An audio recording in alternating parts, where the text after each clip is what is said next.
अस्सलाम वालेकुम स्टूडेंट, आज हम करवाएंगे बेटा 18.1 मैट्रिक साइंस ग्रुप को। तो इस एक्सरसाइज के शुरू करने से पहले, क्योंकि इस चैप्टर का नाम है वेरिएशन, क्वेश्चन है आपके पास find the ratio of the following.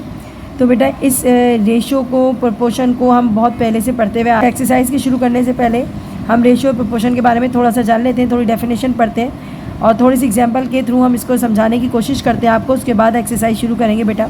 तो स्टार्ट करते हैं हम रेशो के बारे में। तो बेटा देखिएगा, ratio is a comparison of two quantities having same unit. हम किसी भी दो चीज़ों का कंपैरिजन करा सकते हैं कि दो चीज़ें अगर हमारे पास हैं, वो दोनों चीज़ों में कंपैरिजन, वो छोटी हैं, बड़ी हैं, मोटी हैं, लंबी हैं, इस तरीके से हम कंपैरिजन करा सकते हैं।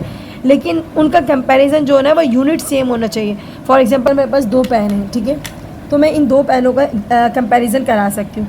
लेकिन मेरे पास अगर दो पेन ये हैं तो मैं यह देखूँगी दोनों पेन का जो है ना वो साइज़ एक ही है, ठीक है, और ये दोनों पेन जो है ना वो एक इक्वल है, ठीक है। अब कलर के ऊपर मैं जाना, सिर्फ कंपैरिजन हम इनमें इनकी साइज़ का करा रहे हैं। अब बेटा अगर मैं इसके साथ इस पेंसिल का कंपैरिजन कराऊंगी तो बेटा ये एक पेंसिल है, इसका कंपैरिजन इसके साथ नहीं हो सकता। मुझे कंपैरिजन अगर हम तीसरी चीज़ लाते हैं तो मुझे इसका कंपैरिजन पेन के साथ ही कराना पड़ेगा, यानी कि यूनिट सेम होना चाहिए। मैं पेंसिल का कंपैरिजन पेन के साथ नहीं कराऊंगी, या पेंसिल का कंपैरिजन मैं इस बोर्ड मार्कर के साथ नहीं करवाऊंगी, ठीक है। तो मुझे इसके लिए क्या करना पड़ेगा, पेंसिल ही लाना पड़ेगा। तो इसका मतलब क्या हुआ, जब हम दो चीज़ों का कंपैरिजन कराते हैं तो हमारे पास यूनिट्स क्या होते हैं, सेम होने चाहिए। अगर पेंसिल करवा रहे हैं तो कंपैरिजन में पेंसिल ही होना चाहिए। इसी तरीके से बेटा आपको जब क्वेश्चन दिए जाएंगे, फॉर एग्जाम्पल आपको क्वेश्चन में दिया जा रहा है किलोग्राम, तो हमें एक यूनिट में किलोग्राम दिया जा रहा है, दूसरे में ग्राम दिया जा रहा है, तो हम क्या करेंगे, किलोग्राम को ग्राम में चेंज करेंगे, मतलब यूनिट हमें सेम करना है। तो कंपैरिजन तब होगा जब दो चीज़ों का आपस में कंपैरिजन करवाते हैं, तो उसको हम क्या कहते हैं, रेशो। बेटा इस एक्सरसाइज को और तफसील से समझने के लिए बेटा हमने एक्सरसाइज डाली है 5.1 जनरल ग्रुप में। आप 9 में सर्च कीजिएगा, जनरल ग्रुप 9 क्लास में 5.1, उसमें रेशो और प्रोपोर्शन मैंने बहुत अच्छे से समझाया एग्जाम्पल के साथ। तो आप वो वीडियो भी देख लीजिएगा, क्योंकि एक्सरसाइज हमारी थोड़ी बड़ी है इसलिए हम जल्दी से आपको एक्सप्लेन कर देते हैं। अच्छा जी, प्रोपोर्शन मीन्स क्या होती है, देखिए दो चीज़ों का कंपैरिजन कराना, रेशो कहलाता है। लेकिन अगर हम करके दो रेशोज़ का कंपैरिजन कराते हैं, यानी कि जब हम दो रेशो का कंपैरिजन कराते हैं उसको प्रोपोर्शन कहते हैं। The quantity of to ratio is called proportion. यानी कि अगर मेरे पास 4 पेन होते हैं, इस टाइम तो नहीं है, लेकिन मेरे पास अगर 4 पेन होते हैं तो दो पेन एक दूसरे के साथ रेशो कर रहे हैं, यानी कि कंपैरिजन हो रहा है इन दोनों का, तो रेशो हो गया। अब दो पेन अलग ले लिए और दो पेन मैंने अलग ले लिया, यानी कि 4 पेन ले लिए और इनका आपस में कंपैरिजन कराते हैं, तो इसको हम क्या कहते हैं, प्रोपोर्शन। तो दो रेशो का आपस में कंपैरिजन कराना प्रोपोर्शन कहलाता है। उसके बाद बेटा आपका टॉपिक है वेरिएशन, जो आपका चैप्टर है। तो मेरे टॉपिक पे आते हैं, हमारा जो चैप्टर है वो वेरिएशन का है। तो variation is a defined as the change quantity due to change in other quantities. मतलब अगर इतने लोग काम कर रहे हैं और काम ख़त्म हो रहा है कितने टाइम पे, टाइम यहाँ लिख देती हूँ, टाइम, ठीक है। फॉर एग्जांपल बच्चों, वेरिएशन समझने के लिए याद रखना, अगर मेरे पास 16 मजदूर हैं, 16 लोग हैं, सही है, 16 मैन काम कर रहे हैं और काम ख़त्म हो रहा है 10 दिनों में, ठीक है। अब हमने इसमें क्वांटिटी बढ़ाई, मैंने 20 मजदूर कर दिए, 20 मजदूर कर दिए, 20 लोग काम कर रहे हैं और काम ख़त्म होगा, जल्दी ख़त्म होगा या देर में ख़त्म होगा, काम जल्दी ख़त्म होगा। तो ये काम जो है वो हमारा ख़त्म हो रहा है फॉर एग्जांपल 7 डेज़ में। तो क्या हुआ बच्चों, मैंने एक क्वांटिटी में इजाफा किया तो दूसरी क्वांटिटी में क्या आई है, दूसरी क्वांटिटी में कमी आई है। देखो मैंने मज़दूरों में इजाफा किया, यानी कि मज़दूर मैंने बढ़ाए, ऊपर की तरफ जाएगा एरो, तो मज़दूर मैंने बढ़ाए, और टाइम में क्या हुआ, टाइम में क्या आया, कमी आई, सही है। पहले वो काम 10 घंटों में ख़त्म हो रहा था, अब वो 7 घंटों में ख़त्म हो रहा है। तो इसका मतलब क्या हुआ, जब हम एक क्वांटिटी के इजाफा करने से, एक क्वांटिटी को बढ़ाने से दूसरी क्वांटिटी में कमी आती है, ठीक है। तो इसको हम क्या कहते हैं बच्चों, इसको हम वेरिएशन कहते हैं। वेरिएशन दो मेथड की होती है, कभी हम कमी करते हैं क्वांटिटी में तो दूसरी में इजाफा होता है, और बाज़ दफ़ा ऐसा होता है कि अगर हम एक चीज़ में इजाफा करते हैं तो दूसरी चीज़ में भी इजाफा होता है। तो इन दो क्वांटिटीज़, एक क्वांटिटी में इजाफा करने से दूसरे में चेंज आता है, एक क्वांटिटी में इजाफा करने से दूसरे में चेंज आता है, उसको वेरिएशन कहते हैं। अच्छा, इसमें दो काइंड्स होती हैं, एक होती है डायरेक्ट वेरिएशन, एक होती है इन्वर्स वेरिएशन। बेटा थोड़ा सा आगे इसलिए जा रहे हैं क्योंकि इस पूरे चैप्टर में सिर्फ यही चीज़ है और कुछ भी नहीं है, बस यही चीज़ समझ लो, आपकी पूरा चैप्टर आपका बिल्कुल ईजी हो जाएगा आपके लिए। तो हम आपको डायरेक्ट वेरिएशन समझाते हैं। डायरेक्ट वेरिएशन क्या होती है बच्चों, अगर किसी भी, एक अलग एग्जांपल देते हैं आपको, डायरेक्ट वेरिएशन में क्या होता है बेटा, जैसे फॉर एग्जांपल मैं यहाँ पर सेल कर रही हूँ पेंसिल्स, ठीक है, और मैं एक दिन में जो है इसकी प्राइस होगी, प्राइस मेरे पास होगी पेंसिल की बच्चों, मेरे पास अगर एक पेंसिल की जो है वो प्राइस हमारे पास 100 है, 10 रुपये की एक पेंसिल थी तो मैंने 100 सेल करी, फिर 15 रुपीज़ की हो गई तो मैंने क्या करी 150 सेल की। इसका मतलब क्या हुआ बेटा, इस क्वांटिटी में इजाफा करने से इसकी क्वांटिटी में भी इजाफा हुआ, इसको कहते हैं डायरेक्ट प्रोपोर्शन। यानी कि किसी एक क्वांटिटी में हम इजाफा करते हैं या कमी करते हैं तो दूसरी क्वांटिटी में भी उसका असर वही होता है, समझे। अगर इजाफा करेंगे तो इधर भी इजाफा होगा, अगर कमी करेंगे तो इधर भी कमी होगी, इसको बोलते हैं डायरेक्ट वेरिएशन। क्या बोलते हैं बेटा, डायरेक्ट वेरिएशन। और हमारा जो है इन्वर्स प्रोपोर्शन क्या होती है, इन्वर्स प्रोपोर्शन अभी मैंने थोड़ी देर पहले आपको बताया था कि एक चीज़ में इजाफा करने से अगर दूसरी चीज़ में कमी आती है उसको हम क्या बोलते हैं, इन्वर्स वेरिएशन। तो बच्चों ये आपको चीज़ समझना बहुत ज़रूरी थी। अब हम एक्सरसाइज की तरफ आते हैं। तो मेरा फर्स्ट क्वेश्चन है 70 किलोग्राम एंड 28 किलोग्राम, ये दोनों किलोग्राम में, तो इसकी आराम से रेशो हम बता सकते हैं। Find the ratio of the following question है, हम पढ़ चुके थे। 70 किलोग्राम एंड 28 किलोग्राम, दोनों किलोग्राम में यूनिट सेम है, तो बेटा तो हम रेशो आराम से निकाल सकते हैं। हमने लिखा 70 किलोग्राम, में लिख नहीं रही हूँ मैं, अब डालूँगी रेशो, तो बेटा रेशो के 2 पॉइंट होते हैं, इसको हम रेशो कहते हैं।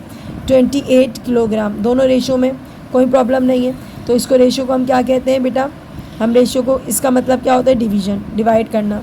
तो 28 से हम डिवाइड करते हैं तो ये दोनों किसी एक टेबल में आते हैं, बिल्कुल आते हैं दोनों एक टेबल में।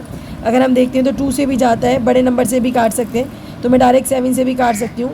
तो 7 4 ज़ा 28, दोबारा ये कैंसिल हो रहा है, बिल्कुल हो रहा है। 2 2 ज़ा 4 और 2 5 ज़ा 10, तो मेरे पास क्या आ रहा है 5:2, ठीक है। तो हम ये लिख देंगे 5:2 जो है वो इसका आंसर है। इसका नेक्स्ट क्वेश्चन देखते हैं बेटा। तो बेटा आप देख रहे हैं क्वेश्चन नंबर 2 में यूनिट सेम नहीं है, 60 सेंटीमीटर है और 1 मीटर है, तो आपको यूनिट पहले सेम करना पड़ेंगे। हम सेंटीमीटर को मीटर में भी चेंज करेंगे तो पॉइंट में आंसर आएगा, लेकिन हम मीटर को सेंटीमीटर में आराम से चेंज कर सकते हैं। तो बेटा आप जानते हो कि 1 मीटर में कितने सेंटीमीटर होते हैं, पहले हम सोल्यूशन कर देते हैं। तो हमारे पास 1 मीटर है, तो 1 मीटर में हम जानते हैं कितने मीटर होते हैं, 1 मीटर में 100 सेंटीमीटर होते हैं, यानी कि 100 क्या होते हैं, सेंटीमीटर होते हैं। तो 1 मीटर किसके इक्वल होता है, 1 मीटर 100 सेंटीमीटर के इक्वल होता है। तो 1 मीटर जो है 1 मीटर कितने 100 सेंटीमीटर के बराबर होता है। बच्चों ये छोटी छोटी बातें होती हैं, आपको हम छोटी क्लासेस में समझाते हैं, तो बच्चों ये आपको आना चाहिए, ठीक है, कि किलोग्राम में 1 किलोग्राम में कितने ग्राम होते हैं, इस तरीके से आपको हर छोटी बात का ध्यान रखना पड़ेगा इन क्वेश्चंस में। तो यूनिट आपने सेम करना है, 1 मीटर इक्वल होता है 100 सेंटीमीटर के। तो मैं 1 मीटर की जगह क्या लगाऊंगी, मैं 1 मीटर की तरह इस क्वेश्चन को पहले सही से बना लेते हैं। अच्छा जी, तो हमारा सवाल है 1 मीटर की जगह मैं लिखूँगी 100 सेंटीमीटर। अब रेशो निकालना आसान है, बिल्कुल आसान है। हम लिखेंगे 60 रेशो 100, और इसका मतलब क्या होता है बच्चों, इसका मतलब होता है, मैं यहाँ लिख देती हूँ, वैसे नीचे लिखना चाहिए हमें। हम लिखते हैं 60 डिवाइडेड बाय 100, कैंसिल हो रहा है, बिल्कुल 1 0 से कैंसिल हो गया। अब 6 और 10 बचा, तो 6 और 10 दोनों एक टेबल में आते हैं, बिल्कुल आते हैं।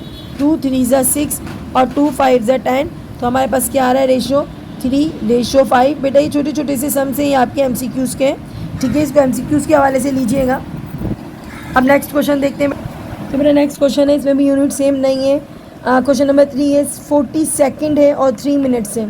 तो बेटा हम जानते हैं कि हमारे पास जो है वो 1 मिनट में कितने सेकेंड होते हैं, हम पहले ही लिखते हैं और आपको बताते हैं कि 1 मिनट में कितने सेकंड होते हैं। सब बच्चों को पता है 60 सेकंड होते हैं। ओके बेटा, 1 मिनट में कितने सेकंड होते हैं, 60 सेकंड होते हैं। तो बेटा 3 मिनट्स में कितने सेकंड होंगे, तो 3 मिनट्स में होंगे 60 से मल्टीप्लाई कर लो, तो आप कहोगे मिस 3 मिनट में 180 सेकंड होंगे।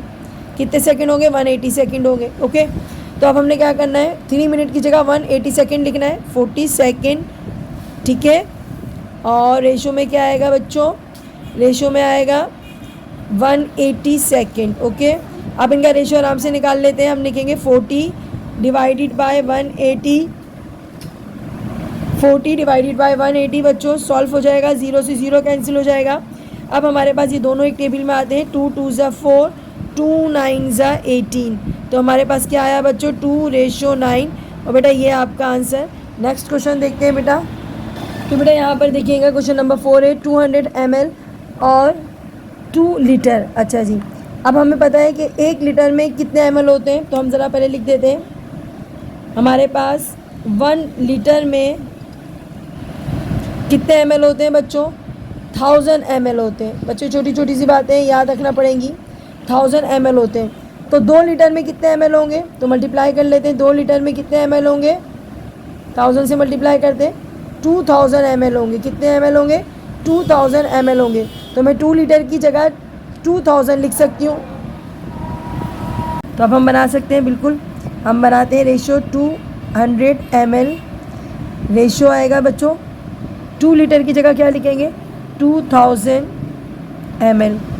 तो बेटा इसका हमने क्या बनाना है, हमने रेशो बनाना है। तो ये ml है, हमने क्या करना है, 200 अपॉन 2000। 2 ज़ीरो तो पहले ख़त्म कर दें।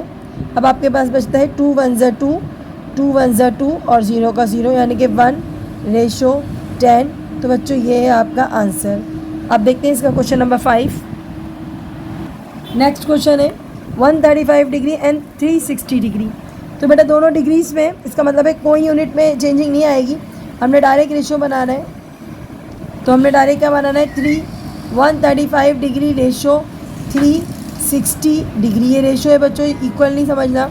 तो हमने क्या करना है बच्चों, दोनों डिग्री में 135 अपॉन 360, सही है। अब कैंसिलेशन करनी है बच्चों। कैंसिलेशन करने के लिए हम 5 का टेबल कैंसिलेशन करते हैं 5 से। 5 2 ज़ा 10, यहाँ पर कैरी हो गया बच्चों कितना, 3 कैरी हो गया। तो 5 7 ज़ा क्या हो गया, 35।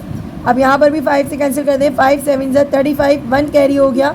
तो हमारे पास हो गया 5 2 ज़ा 10। अब देखते हैं किससे जाता है। अब ये कटता है 9 से, 9 3 ज़ा 27 और 9 8 ज़ा 72। हमारे पास आ गया 3 ऊपर और नीचे क्या आ गया, रेशो 8। तो बच्चों ये है आपका आंसर। अब कराते हैं इसका क्वेश्चन नंबर 6। तो बेटा इस क्वेश्चन को देखिएगा। इस क्वेश्चन में हमारे पास 3.5 किलोग्राम, ओके 5 किलोग्राम, किलोग्राम होता तो ओके फाइन, लेकिन यहाँ पर 200 ग्राम भी है। इसका मतलब है ये 200 ग्राम जो है ये इसको भी ग्राम में चेंज करेगा और इसको भी ग्राम में चेंज करेगा, क्योंकि मुझे सेम यूनिट रखना है। या तो इसको किलोग्राम में कर दो या फिर इनको ग्राम में कर दो, आपकी मर्ज़ी है, ठीक है। तो अगर हम देखते हैं हमारे पास 1 किलोग्राम में कितने ग्राम होते हैं, हमें पता है कि हमें 1 किलोग्राम में हमारे पास होते हैं, 1 किलोग्राम में कितने ग्राम्स होते हैं, हमारे पास 1000 ग्राम्स होते हैं। कितने ग्राम्स होते हैं, हमारे पास 1000 ग्राम्स होते हैं। तो आप सबसे पहले देखोगे हमारे पास यहाँ पर कितने ग्राम्स है, 200 तो अलग है। 3.5 किलोग्राम में कितने ग्राम्स होंगे, 3.5 किलोग्राम को हमने किस में चेंज करना है, ग्राम में। तो 1000 से इसको क्या करा देंगे बच्चों, मल्टीप्लाई। 3.5 मल्टीप्लाई बाय 1000, तो हमारे पास ये ग्राम में आ जाएगा। इसी तरीके से 5 किलोग्राम को हम कराएंगे 1000 से मल्टीप्लाई, तो ये भी हमारे पास ग्राम में आ जाएगा। पहले इन दोनों को हम ग्राम में चेंज करते हैं, उसके बाद आपको बताते हैं। तो बेटा 3.5 को 1000 से मल्टीप्लाई करा तो क्या आएगा, 3500 आएगा बच्चों। आप कैलकुलेट कर लेना। और हम इसको अगर करेंगे तो हमारे पास क्या आएगा, 5000 किलोग्राम ग्राम आएगा।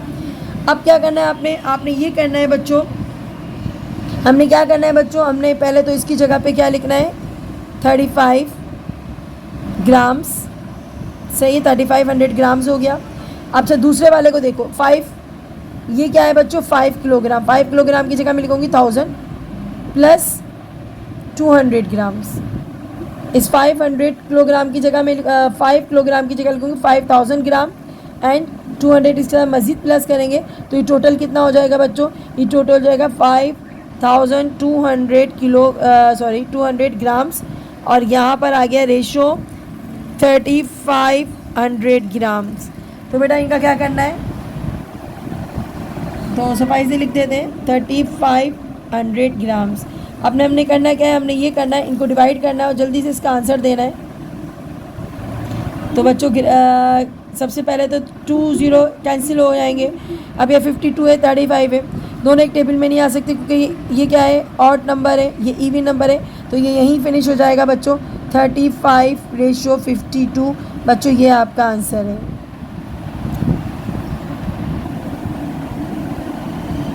तो बेटा क्वेश्चन नंबर 2 देखिएगा।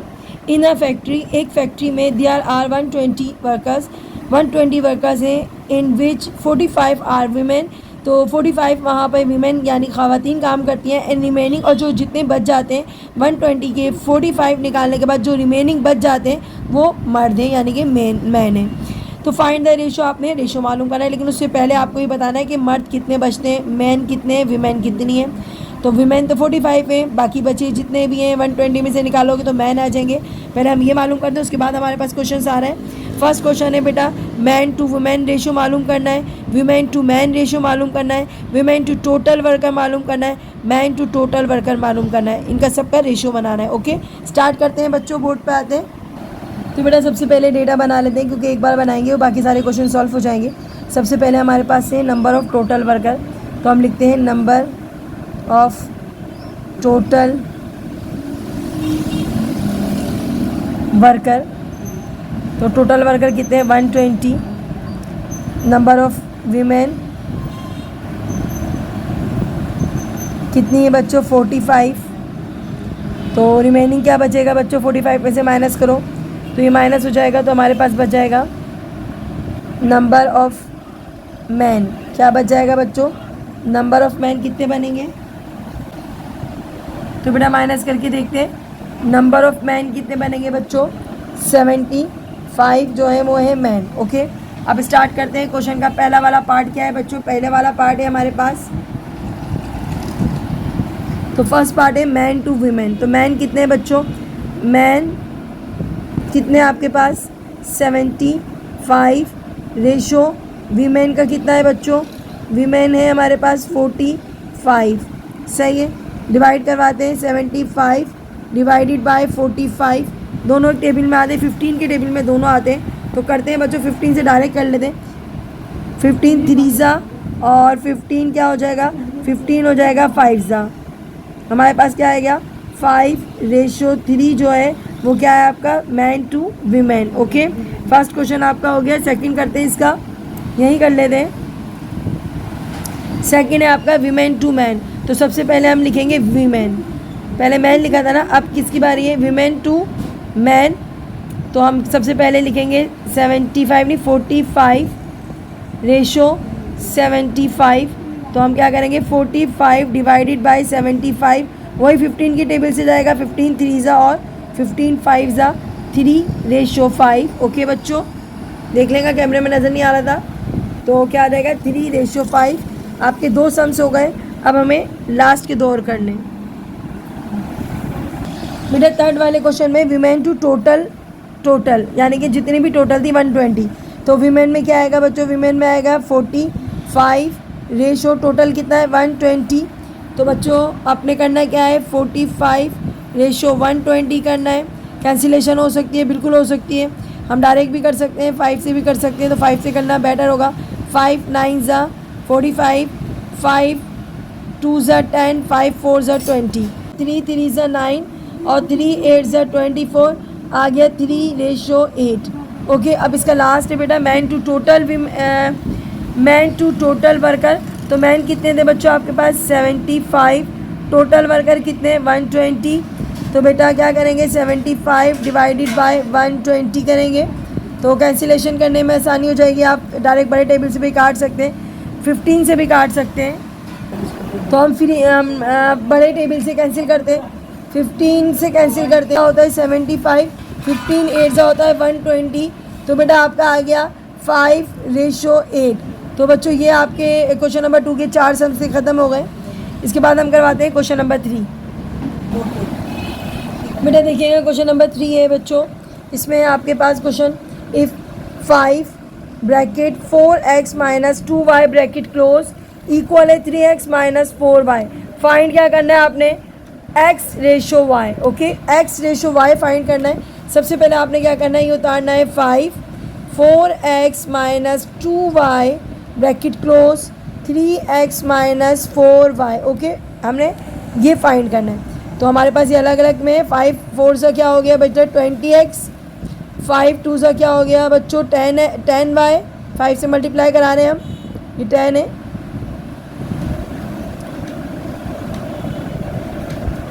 और ये y है बच्चों 3x minus 4y। Okay, x वाले सारे एलिमेंट सारे नंबर्स एक जगह कर लेते हैं, y वाले सारे एक जगह कर लेते हैं। 20x यहाँ पर आ जाएगा प्लस में, तो -3x आ जाएगा, -4y और यहाँ से आ जाएगा प्लस का 10y। ओके बेटा, अब यहाँ से माइनस करो, 20 में से 3 माइनस करो, 17x आ जाएगा, और यहाँ पर हम माइनस करेंगे तो हमारे पास आ जाएगा बच्चों 6। पॉजिटिव है तो इसलिए बड़े नंबर के साथ पॉजिटिव आ जाएगा। अब करना क्या है, अब आपने ये करना है, हमारे x अपनी जगह पे होगा, y 6 को छोड़ के आएगा क्योंकि y जो है वो 6 के साथ मल्टीप्लाई करा रहा है, यहाँ आके क्या कराएगा, डिवाइड कराएगा। इसी तरीके से 6 से यहाँ पर 17 क्या करा है, मल्टीप्लाई करा रहा है, तो यहाँ आके क्या कराएगा, डिवाइड कराएगा। तो हम इसको लिख सकते हैं x रेशो y ऐसे, और यहाँ लिख सकते हैं 6 रेशो 17, बिल्कुल लिख सकते हैं। तो बेटा ये आपका आंसर है। तो बेटा क्वेश्चन पढ़ते हैं। Find the value of A find करना है आपने, ठीक है। इफ़ द रेशो, अगर दिए गए रेशो आपके पास 3a + 4 रेशो 2a + 5, ओके, और एंड इक्वल है, ये इक्वल किसके, 4 रेशो 3 के। तो सवाल पढ़ने के बाद आपको ये समझ में आता है कि 3a + 4 रेशो मीन्स क्या होता है बेटा, अबाउट 2a + 5 के, ओके, आर इक्वल, इक्वल मतलब इक्वल है 4 रेशो 3, यानी कि 4 डिवाइडेड बाय 3। ये आपने अपनी इक्वेशन सेट कर ली।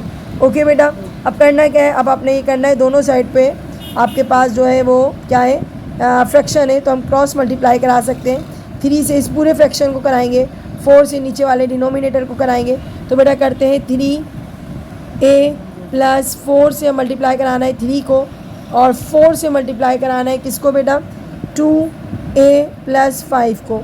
तो बेटा करवाते हैं, 3 3 से क्या होता है 9a + 3 4 = 12 इक्वल है 4 2 = 8a + 4 5 = 20। ए वाले नंबर एक जगह कर लें और विदाउट ए वाले जो है एक जगह कर लेते हैं। 9a प्लस में तो किस में आएगा, -8a, ओके बेटा। 20a प्लस में 12 तो माइनस में आएगा। सॉल्व करते हैं, 9 में से 8 गया, कितना बचा, 1 नहीं लिखते, ए का ए आ गया। 20 में से 12 गया तो बच्चों बचा 8, तो हमारे पास ए फाइंड हो गया। ए की वैल्यू क्या फाइंड हुई है बच्चों, ए की वैल्यू फाइंड हुई है 8, और बच्चों ये आपका आंसर है। मज़ीद क्वेश्चन हम अगली वीडियो में अपलोड करने की कोशिश करेंगे। अपना ख्याल रखिएगा, दुआ में याद रखें, चैनल को लाइक करें, सब्सक्राइब करें। अल्लाह हाफिज़।